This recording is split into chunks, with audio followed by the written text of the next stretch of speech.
2 മാസത്തിനകം റിപ്പോർട്ട് കൊടുക്കണമെന്നാണ് പറഞ്ഞത്. ശ്രീ മുകേഷ് അടക്കമുള്ള ആളുകൾ അതിൻ്റെ അകത്തുണ്ട്. എന്നിട്ട് അവരോട് പറഞ്ഞത് എന്താ? അവരോട് പറഞ്ഞത് ഹേമ കമ്മിറ്റി റിപ്പോർട്ട് പഠിച്ചിട്ട് ശുപാർശകൾ കൊടുക്കണമെന്നാണ്. അപ്പൊ ഈ മുകേഷ് അടക്കമുള്ള ആളുകൾ ഹേമ കമ്മിറ്റി റിപ്പോർട്ട് വായിച്ചിട്ടുണ്ട്. അത് വളരെ അത്ഭുതപ്പെടുന്ന കാര്യമാണ്. കാരണം ഗവൺമെന്റിന്റെ ഏറ്റവും വലിയ പ്രതിരോധം എന്താ? ഇത് പുറത്തു കൊടുക്കാൻ പാടില്ല എന്ന് ഹേമ കമ്മിറ്റി പറഞ്ഞു, അല്ലെ? എന്നാണ് മുഖ്യമന്ത്രി പറഞ്ഞത്.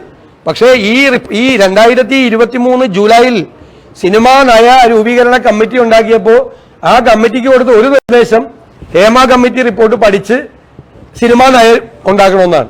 അപ്പൊ ഹേമ കമ്മിറ്റി റിപ്പോർട്ട് വായിക്കാതെ ഹേമ കമ്മിറ്റി റിപ്പോർട്ട് പഠിച്ച് സിനിമാ നയം ഉണ്ടാക്കാൻ പറ്റും? അപ്പൊ മുകേഷ് അടക്കമുള്ള 8 അംഗങ്ങൾ ഹേമ കമ്മിറ്റി റിപ്പോർട്ട് വായിച്ചിട്ടുണ്ട്, രഹസ്യം ആണ് എന്ന് പറയുന്ന ആള്. അപ്പൊ അദ്ദേഹം പ്രതിയായിട്ട് നിൽക്കുകയാണ്. അപ്പൊ ഗവൺമെന്റ് എന്തെല്ലാമാണ് ചെയ്തത് അത് തന്നെ വളരെ വ്യക്തമാക്കിയാണ് കാര്യങ്ങൾ വളരെ വ്യക്തമാവുകയാണ്.